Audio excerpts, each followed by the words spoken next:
En los umbrales de este nuevo milenio, no es sencillo poder describir con todos sus detalles las personas, los sucesos, costumbres y tradiciones de nuestro pueblo, que tras madurar llegó a la mayoría de edad convirtiéndose en una gran ciudad. Echemos una ojeada a nuestro pasado, con ansia infinita de recordar otras épocas.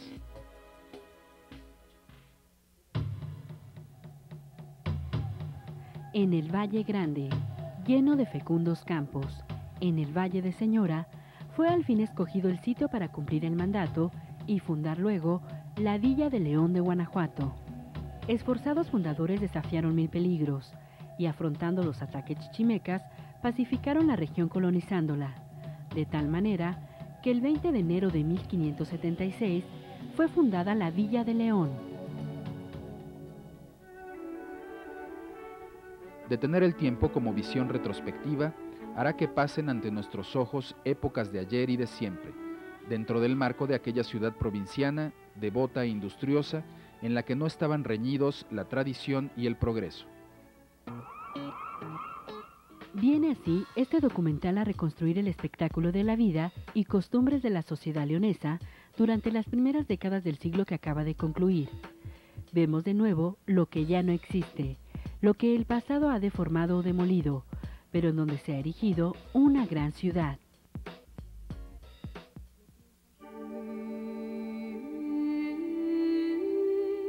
El templo del Santuario de Guadalupe marcó sin duda el crecimiento hacia el poniente de la ciudad, ocupando los caseríos la Loma de la Soledad. En la posteridad, esta demarcación urbana se convertiría en las colonias Obrera, Industrial y Bellavista.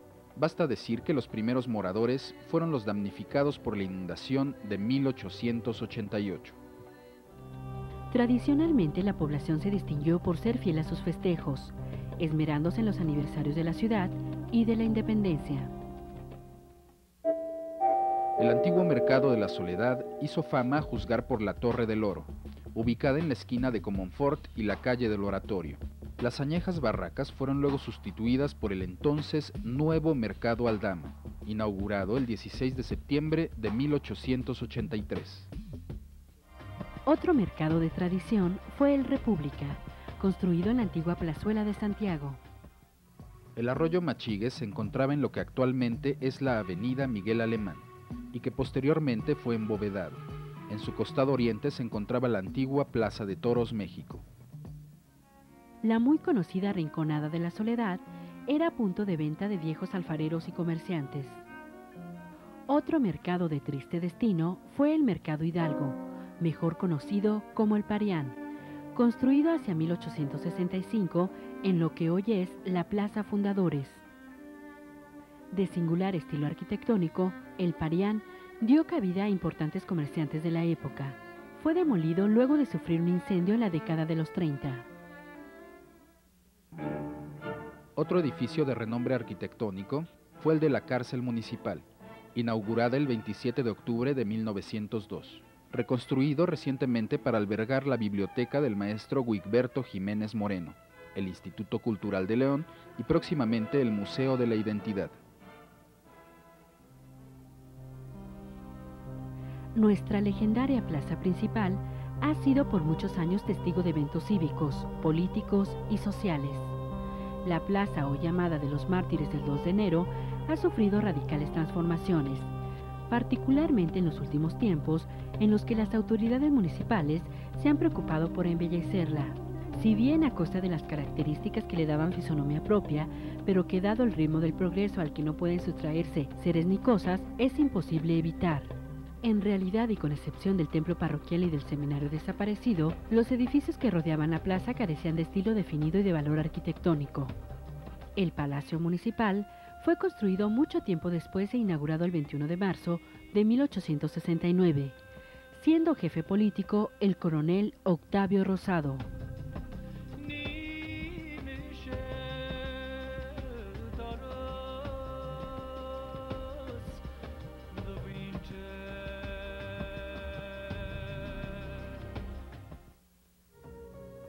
Aún en 1950 lucía en todo su esplendor el antiguo edificio del Seminario Franciscano, adjunto a la parroquia del Sagrario, llamado también Monasterio Franciscano, y construido a partir de 1589. Fue en el siglo XIX sede del Seminario Conciliar de la diócesis. Diversas y muy interesantes gráficas nos muestran la suntuosidad del edificio, demolido en 1955. Este es quizá el más grave atentado contra la historia leonesa. Alojó a varios establecimientos comerciales y civiles, entre ellos a la Cruz Roja y a la Escuela de Artes y Oficios. Durante uno de tantos desfiles se observa aún el monumento franciscano en pie. El jardín de la industria contigua a la plaza principal muestra en la década de los 50 una fuente revestida de azulejos de estilo morisco, en el plano medio el Hotel México y en el último el Templo del Inmaculado. Esta plaza fue por mucho tiempo paradero de autobuses foráneos y sede de importantes restaurantes. Los portales y arquerías del centro siempre se han distinguido por sus características arquitectónicas como marco y soporte de los edificios antiguos de la ciudad. Un aspecto más reciente presenta la primer fuente dedicada a los fundadores de la ciudad, motivo por el cual se erigió este monumento de permanencia efímera y constituyéndose desde 1965 en la Plaza de los Fundadores. Sobresale en la primera cuadra de la calle Real de Guanajuato el edificio del Círculo Leonés Mutualista, erigido en marzo de 1901 a iniciativa de don Jesús Ontiveros e inaugurado el 16 de septiembre del mismo año, siendo su primer presidente don Carlos Díaz Infante. La antigua calle de Iturbide, llamada luego calle de la Compañía, llevó también el nombre de Progreso. Hoy la conocemos como Álvaro Obregón. Atravesaba prácticamente la ciudad e iba desde la calzada hasta la Loma de la Soledad, pasando por el Teatro Doblado, la Catedral, el Templo del Inmaculado y finalmente el Santuario de Guadalupe.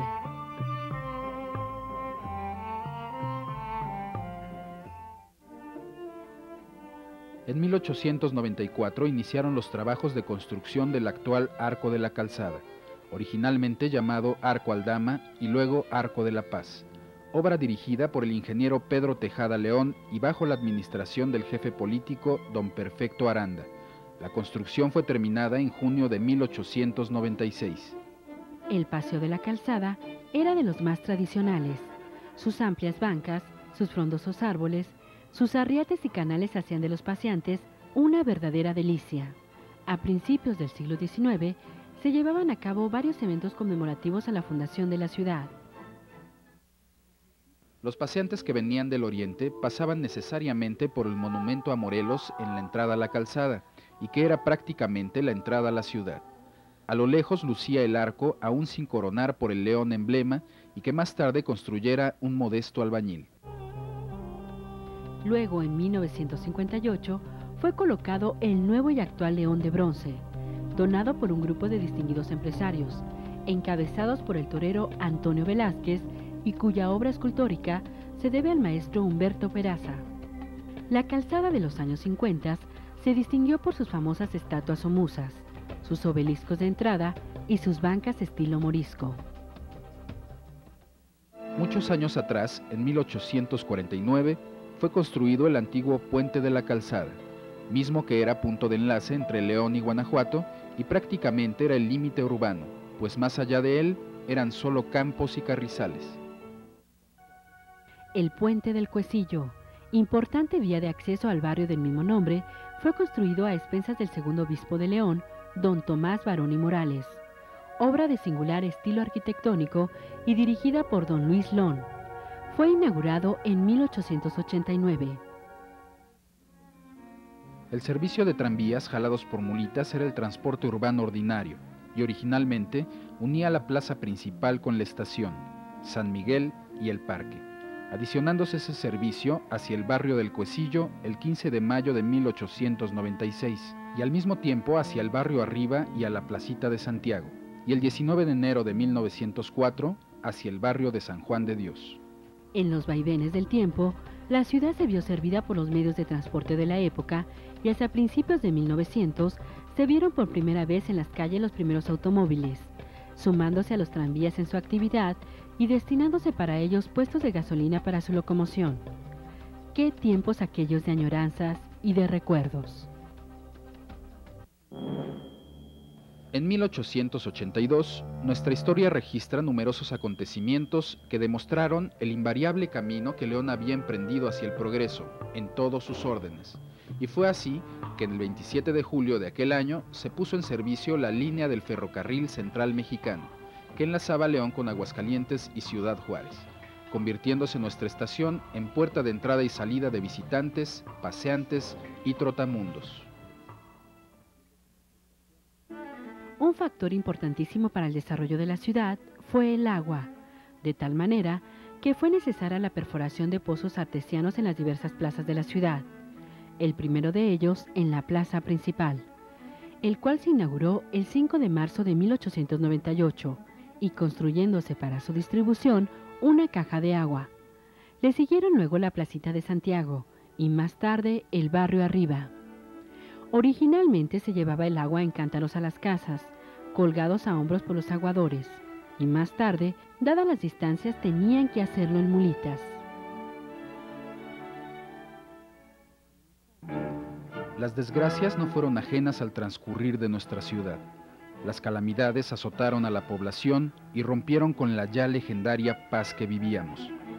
Años tardó la población en resarcir la herida causada por tan crueles experiencias. Pero también después de la tempestad vino la calma, y la ciudad volvía a recuperar el clima de paz que la caracterizaba. La educación y la cultura no dejaron de ser mancuerna de los leoneses, y así, el 12 de febrero de 1878, se funda la Escuela de Instrucción Secundaria y Preparatoria, siendo su primer director don Manuel Muñoz Ledo.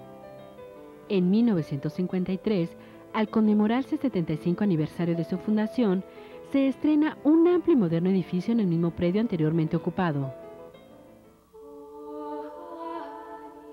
El teatro doblado surge como un eterno centinela del ayer y del ahora. Inaugurado en 1880, ha sobrevivido al tiempo y a las calamidades. A sus 124 años de existencia, preserva la majestuosidad y el recuerdo de su pasado. Utilizado en alguna época como cine, el teatro doblado ha sido baluarte de la cultura leonesa. La modernidad vino a despertar a la ciudad, y como un ejemplo de seguridad social, se inició la construcción del Seguro Social, así como conjuntos urbanos y avenidas importantes, imprescindibles para el desarrollo de León. La modernidad cambió sin duda la fisonomía citadina, y si el costo del progreso ha sido el cambio, junto con ello solo nos basta decir que en los inicios de este nuevo siglo no dejaremos de recordar a nuestros antepasados, quienes amanecieron con el milenio que acaba de terminar.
Las puertas del Palacio Municipal se cerraron violentamente y en forma simultánea se oyó una fuerte detonación como cohetazo.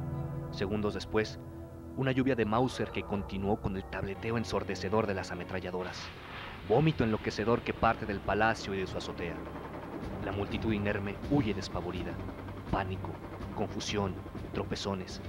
Trata la gente precipitadamente de escudarse con las bancas de fierro, con los árboles, el kiosco, gritos de pánico, de indignación impotente, mujeres enloquecidas, ayes de dolor, estertores de agonía. Luego, trozos de silencio, aterrador interrumpido por el rastrear de hombres, mujeres y niños quejumbrosos, gritos aislados, murmullos temerosos de los agazapados. La gente, asustada, corría atropelladamente rumbo al santuario. Los soldados los seguían y les disparaban inmisericordes. Hombres valientes, mujeres desesperadas, acuden a auxiliar a los caídos, levantan heridos y ayudan a bien morir a los que agonizan. Se oye el musitar trémulo, emocionado. Padre nuestro que estás en el cielo, santificado sea tu nombre. Venga a nosotros tu reino. Hágase, Señor, tu voluntad, así en la tierra como en el cielo.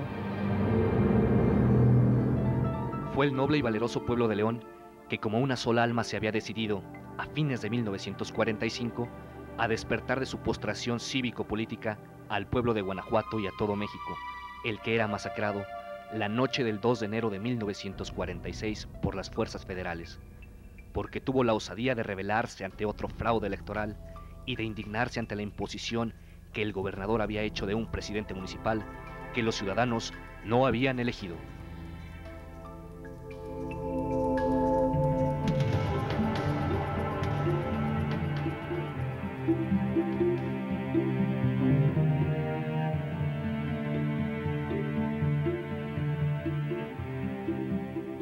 Era el León de 1945. En las venas de algunos leoneses corría sangre de patria, en la de otros, sin saberlo, de mártir.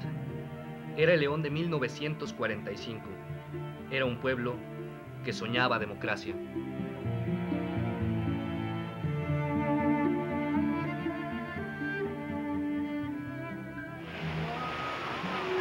Y León, a partir de 1930, adquiere una cantidad de inmigrantes salteños que casi duplican la población original de León.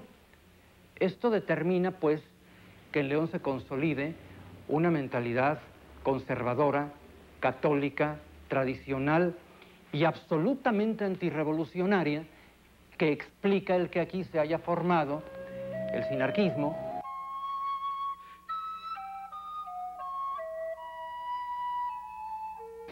Hay que considerar que solamente en Guanajuato parece no darse la separación iglesia-estado, mientras que en el resto del país se ha dado.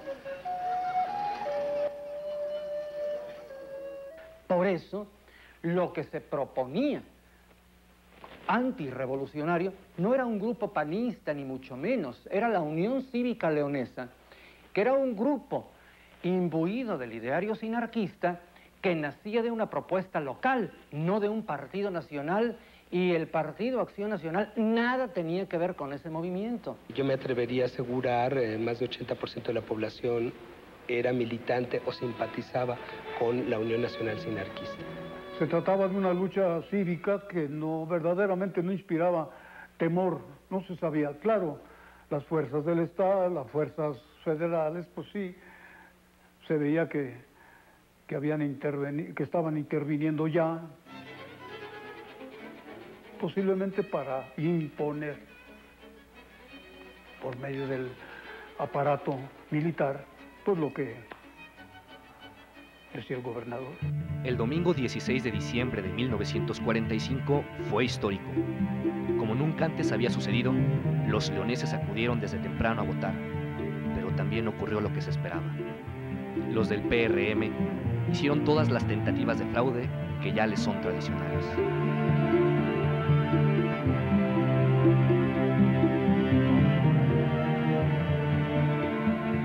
La Unión Cívica pierde supuestamente las elecciones y la toma de posesión del nuevo presidente municipal es el 1 de enero de 1946. Obviamente los adversarios dicen no puede tomar posesión porque no hay un fraude electoral. Enardecidos los ánimos, se acercan no solamente militantes, sino también habitantes de León, de la ciudad de León, a impedir que tome posesión Quirós, el adversario, ¿no? La matanza que tuvo lugar en León, Guanajuato, el 2 de enero de 1946, se da en la coyuntura de un cambio sustancial, profundo en el sistema político mexicano, porque se trataba de anular el Partido de la Revolución Mexicana, que había incorporado al ejército, y establecer el primer partido en el plano nacional de corte civilista. Cayeron los leoneses víctimas de un atentado incalificable y sin precedentes en nuestras luchas actuales por conquistar la limpieza en los procedimientos electorales. 2 de enero del 46, bueno, 1 de enero del 46, había ya un servicio del ejército patrullando la ciudad, porque ya los ánimos estaban muy caldeados, estaban muy fuertes, donde estaban protestando la presidencia municipal de aquí de esta ciudad, la cual se la estaban disputando el señor Carlos Obregón y el doctor Quirós. Don Carlos Obregón Torres tenía 56 años, bajito de cuerpo, quien jamás había participado en contiendas políticas. Enfrentaba al doctor Ignacio Quirós, un hombre digno de confianza, como aceptarían algunos miembros de la UCL, impuesto por el gobernador Ernesto Hidalgo y apoyado por el presidente municipal, doctor Muñoz Orozco. Automáticamente, pues en la muerte de tantos inocentes, y sobre todo en la muerte de mi hermano mayor.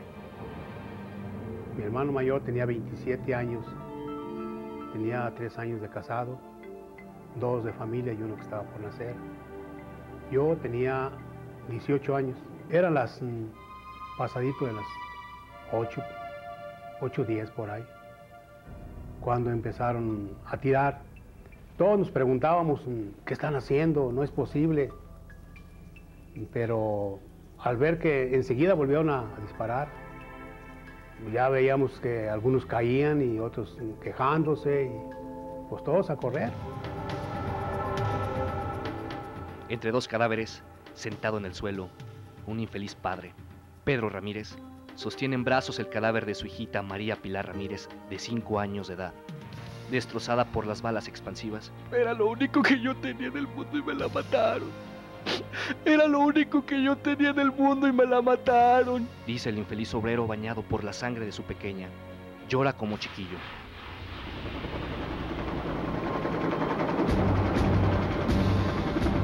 Se hizo todo para que fuera respetado el voto. El pueblo estaba indignado. Fueron infructuosas las gestiones ante el gobierno federal y ante el gobernador Ernesto Hidalgo. Para intimidar a la gente y apoyar el 31 de diciembre la toma de posesión del Ayuntamiento Espurio, se movilizaron varios cuerpos de tropas al mando del coronel Emilio Olvera Barrón. El mismo día, 1 de enero del 46, con la certeza de que su propósito estaba consumado, el gobernador expidió un boletín a nombre del Comité Estatal del PRM. Al quedar instaladas hoy, con el mayor orden y con desbordamiento de entusiasmo cívico, las legítimas autoridades de León, culmina una etapa no de lucha local, transitoria y reducida, sino de afirmación revolucionaria.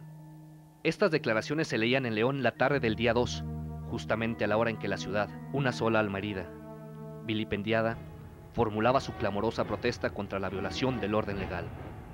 A las 10 horas del día 2 de enero, León, con un solo hombre, paró el trabajo. Las tenerías, las fábricas, los 1000 talleres de la ciudad quedaron en silencio. Cerradas las puertas, y una muchedumbre inmensa inundó la plaza con cartelones en que protestaba contra la impostura del ayuntamiento. A las 9 de la noche se apagaron las luces de la casa municipal y desde los balcones y azoteas se abrió el fuego. Recogimos nosotros, luego a Pedro Monroy, un señor que se dedicaba a alquilar sillas aquí en el jardín. A él lo mataron. Recogimos a la Valentina, una cantante hermana de un boxeador, también herida, esa se salvó. Recogimos a 3 enfermos mentales, perdón, 2 enfermos mentales, que a uno lo traían en la caja. Entonces iban a ser las 9, cuando yo oí las ráfagas. Volteo yo y veo que todo el mundo está en el suelo. Nada más yo estaba parado, pues me dejé caer también. Y desde Palacio hasta los Almacenes García, que es aquí la 5 de mayo, nos venimos a gatas. Pero la segunda ráfaga me agarró aquí en la esquina, cuando dicen que venían los federales aquí por la calle Madero. Y fuimos corriendo, ¿no? Pues por instinto, yo me bajo de la plataforma de la plaza y me voy como cubriendo con las bancas del jardín, de la plaza, hasta incorporarme con cierto miedo enfrente del Hotel Condesa. Y ya al ir a entrar al Hotel Condesa se me cuelga aquí en el cuello un muchacho, que después supe que era un muchacho Torres de Sonar, con la rodilla destrozada, cojeando y como quiera. Entré, lo dejé allí, llamaron ya al hospital. Posteriormente, anduvimos sacando heridos que creíamos que sí estaban heridos, pero eran personas que andaban aquí dentro de la manifestación y tenían que llenarse del cuerpo de la sangre de los heridos, con el objeto de aparentar que estaban heridos y poderlos brindar auxilios. Y cuando me iba a caer, le pegaron al que iba delante de mí. Fue cuando yo me di cuenta que era cierto lo que habíamos pensado, que estaban matando. Con motivo de esa matanza, desapareció el doctor Ignacio Quirós de León. Creo que nunca más volvió a León. Y al gobernador Ernesto Hidalgo lo destituyeron. Y para calmar los ánimos, porque estaban demasiado enardecidos, sobre todo por la cantidad de muertos que hubo y heridos. La Junta de Administración Civil fue, por exigencia del pueblo ante el gobernador interino Nicéforo Guerrero, solo una autoridad provisional, hasta que se instaló el martes 19 de febrero de 1946 el gobierno electo por el pueblo, encabezado por Carlos Obregón. Nunca la sangre de los mártires se ha regado en vano. México tiene, en el León de 1946, una lección cívica para escribir la historia de su democracia. Los acontecimientos del 2 de enero fueron terribles, pero al mismo tiempo creo yo que fueron de provecho para que empezara una nueva etapa dentro de la población de aquí de León y de la democracia, que se supiera más que nada que el pueblo de León estaba decidido a llevar a cabo esas manifestaciones para que su voto fuera respetado. Las campanas del viejo reloj de Palacio Municipal suenan lúgubremente, como inútiles advertencias del tiempo, en este mortal silencio de una ciudad que huele a sangre y a pólvora.